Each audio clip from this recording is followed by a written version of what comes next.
Welcome back. GST అమల్లోకి వస్తే ఎవరికి లాభం, ఎవరికి నష్టం? ఈ పన్ను అమల్లోకి తెస్తే రాష్ట్రాలకు తరిగేదేంటి, కేంద్రానికి ఒరిగేదేంటి?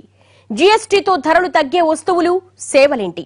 మరింత భారమయ్యే రంగాలేంటి? మొత్తంగా ఈ బిల్లుతో రాష్ట్రాలకు జరిగే మేలు ఎంత? అసలు ఇప్పుడున్న పన్నుల విధానానికి జీఎస్టీకి మధ్య తేడా ఏంటి?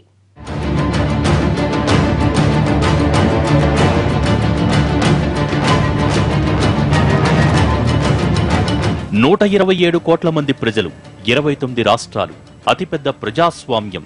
ఇంత పెద్ద వ్యవస్థ నడపటానికి పన్నుల ఆదాయమే ప్రధానం. గల్ఫ్ వంటి దేశాలకు చమురు అమ్మకం ద్వారా భారీగా ఆదాయం వస్తుంది కాబట్టి ఆ దేశంలో పన్నులు విధించరు. కానీ మన దేశానికి ఇలాంటి ఆదాయ మార్గం లేకపోవడంతో ప్రజల ఆదాయం మీద, వాళ్లు కొనుగోలు చేసే వస్తువుల మీద, వారు వినియోగించుకునే వస్తువులు, సేవల మీద, వారి ఆస్తుల మీద, సంపద మీద పన్నులు వేయగా వచ్చిన ఆదాయంతో దేశాన్ని పాలిస్తున్నారు. కానీ ఇప్పటి వరకు ఉన్న పన్నుల విధానం చాలా సంక్లిష్టంగా ఉంటూ వస్తోంది. ఇందులో కేంద్రం పన్నులు వేరేగా, రాష్ట్రం విధించే పన్నులు వేరేగా ఉంటున్నాయి. ఆ పన్నుల ఆదాయాన్ని కేంద్ర రాష్ట్ర ప్రభుత్వాలు నైష్పత్తికంగా పంచుకుంటూ వస్తున్నాయి. ఈ విధానంలో ఒక వస్తువు మీద అనేక స్థాయిల్లో పన్నులు చెల్లిస్తూ రావటం వల్ల అంతిమంగా ఒకే వస్తువు మీద ఎన్నోసార్లు పన్నుల భారం పడి అది చివరకు వినియోగదారుడి దగ్గరకొచ్చేసరికి దాని ధర మరింతగా పెరిగిపోతోంది. కానీ జీఎస్టీ అమల్లోకొస్తే ఇలా ఒకే వస్తువు మీద పన్ను చెల్లించాల్సిన పని ఉండదు. అంటే ఆ వస్తువు ధర వినియోగదారుడికి చేరేసరికి తక్కువగా ఉంటుందన్నమాట.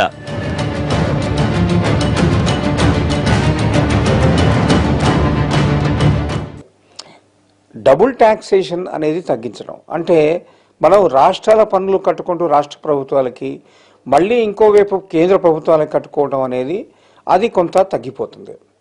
అంతేకాకుండా ఇప్పుడు మనకు ఒక రాష్ట్రానికి ఇంకో రాష్ట్రానికి మధ్యన కనుక పన్నుల తేడాలు ఉంటే ఈ పన్నుల తేడాలతోని వ్యాపార వాణిజ్య సంబంధాలు డిస్టార్షన్లోకి ఇంపాక్ట్ అయ్యే అవకాశం ఉంది. అంటే ఏంటి, మనం ఇక్కడ ఉన్న వస్తువుని ఇంకో రాష్ట్రంలోకి తీసుకుపోయి అమ్ముకోవటం, ఇంకో రాష్ట్రంలో తక్కువ ధరకు దొరుకుతున్న వస్తువుని తీసుకొచ్చి ఇక్కడ మనం అమ్ముకోవటం. కారణం ఏంటి అంటే ఆ రాష్ట్ర పన్నులకి ఈ రాష్ట్ర పన్నులకి తేడా ఉంటుంది కాబట్టి.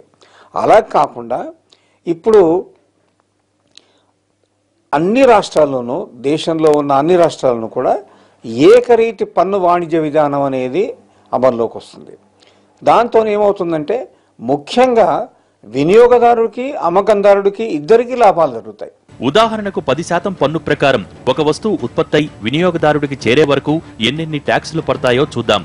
ఓ వస్తువు ఉత్పత్తి చేయడానికి ముడి సరుకు 50 రూపాయలు, దాన్ని ఉత్పత్తి చేయడానికి మరో 50 రూపాయలు ఖర్చయిందనుకోండి. అప్పుడు ఉత్పత్తిదారుడు దాన్ని అమ్మటానికి 10% చొప్పున 10 రూపాయలు పన్ను చెల్లించి 110 రూపాయలకు డిస్ట్రిబ్యూటర్కి అమ్ముతాడు. డిస్ట్రిబ్యూటర్ దాని మీద 20 రూపాయలు లాభం వేసుకుంటాడు. అప్పుడు దాని ధర 130 రూపాయలు అవుతుంది. దీని మీద అతను 10% పన్ను చొప్పున మరో 13 రూపాయలు కలిపి 143 రూపాయలకు అమ్ముతాడు.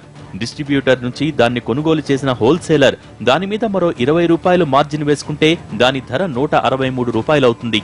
దీని మీద మరో 10% పన్ను అంటే 16 రూపాయల 30 పైసలు అదనంగా పన్నుపడి హోల్సేలర్ దగ్గర ఆ వస్తువు ధర 179 రూపాయల 30 పైసలకు రిటైలర్ కి అమ్ముతాడు. అప్పుడు రిటైలర్ దాని మీద తన లాభం 20 రూపాయలు కలుపుకుని 199 రూపాయల 30 పైసలకు అమ్ముతాడు.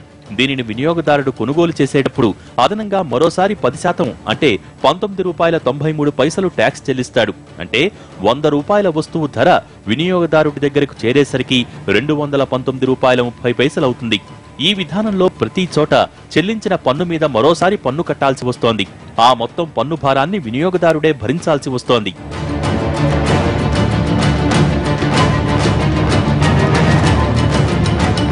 ఇదే 10% పన్ను జీఎస్టీ ద్వారా అమల్లోకి వస్తే ఇదే వస్తువు ధర ఎంతవుతుందో చూద్దాం.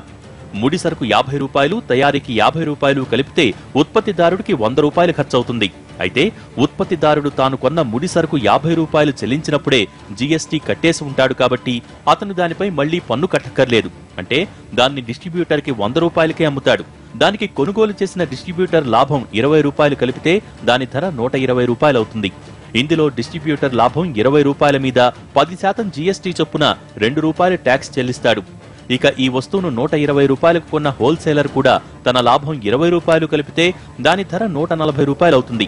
ఇందులో హోల్సేలర్ తన లాభం 20 రూపాయల నుంచి 2 రూపాయలు జీఎస్టీ చెల్లిస్తాడు. అంటే ఈ ఉత్పత్తి రిటైలర్ కి 140 రూపాయలకు కొని దానికి తన 20 రూపాయల లాభం కలిపి 160 రూపాయలకు విక్రయిస్తాడు. అప్పుడు ఆ వస్తువు ధర 160 రూపాయలవుతుంది. దీని మీద 10% జీఎస్టీ వేసుకుని వినియోగదారుడు కొన్నా అప్పుడు వస్తువు ధర 176 రూపాయలవుతుంది. కానీ మొదటి విధానంలో వస్తువు ధర 219 రూపాయల 30 పైసలైతే జీఎస్టీ అమలు చేయటం వల్ల దాని అంతిమ ధర 43 రూపాయల 30 పైసలు తగ్గింది. మొత్తంగా చెప్పాలంటే జీఎస్టీ బిల్లు దేశవ్యాప్తంగా ఒకే మార్కెట్ను ప్రోత్సహిస్తుంది, రాష్ట్రాలకు ప్రయోజనకారిగా ఉంటూ ఆర్థిక వ్యవస్థను పటిష్టపరుస్తుంది. జీఎస్టీ అమల్లోకి వస్తే వ్యాట్తో పాటు లగ్జరీ ట్యాక్స్, వినోద పన్ను, ఆక్ట్రాయ్, ప్రవేశ పన్ను, కొనుగోలు పన్ను, సేవా పన్ను వంటి పన్నులన్నీ రద్దయిపోతాయి. పన్నుపై పన్ను కట్టాల్సిన పని తప్పుతుంది. దీనివల్ల రాష్ట్రాలకు నష్టం వాటిల్లినా కేంద్రానికి మాత్రం భారీగా ఆదాయం వస్తుంది. వీళ్ళ హోప్ ఏంటంటే జిఎస్టీ అనేది రేషనలైజేషన్ కాబట్టి అట్లీస్ట్ కాస్ట్ అన్సర్టనిటీ అనేది, ఎందుకంటే లోకలైజ్డ్గా అడిషనల్ ట్యాక్సెస్ స్టేట్ గవర్నమెంట్స్ తమ రెవెన్యూ కోసం అని విధించే పద్ధతి ఏదైతే ఉందో అది పోవడం మూలాన క్యాపిటల్ పాయింట్ ఆఫ్ వ్యూలో వాళ్ళకి ఇప్పుడున్న అన్సర్టనిటీ కంటే ఈ జిఎస్టీ ఫామ్లో ఉండే అన్సర్టనిటీ తక్కువ. అంత మేరకే మనం దాన్ని చెప్పగలం, కానీ దీనివల్ల గ్రోత్ వస్తుంది అనేది చెప్పడం అది సరైంది కాదు. జీఎస్టీతో ప్రత్యక్ష వ్యయాలు, మూలధన ఉత్పాదితాల వ్యయాలు తగ్గి జీఎస్టీ 2 నుంచి 2.5% వరకు వృద్ధి చెందుతుందని, దేశీయ ఎగుమతుల్లో కూడా 10 నుంచి 14% పెరుగుదల ఉంటుందని national council for applied economic research ఆశాభావం వ్యక్తం చేస్తోంది.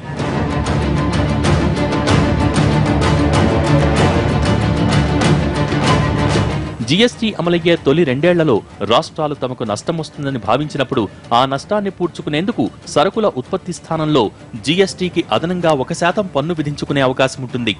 జీఎస్టీ అమలుతో రాష్ట్రాలకు వాటిల్లే నష్టాలకు మొదటి 3 ఏళ్లు 100% నష్టపరిహారానికి వీలుంటుంది. 4వ ఏడాది 75%, 5వ ఏడాది 50% నష్టపరిహారాన్ని కేంద్రం చెల్లిస్తుంది. ఈ జీఎస్టీ ప్రధానంగా అన్ని రంగాల మీద ప్రభావం చూపించబోతోంది.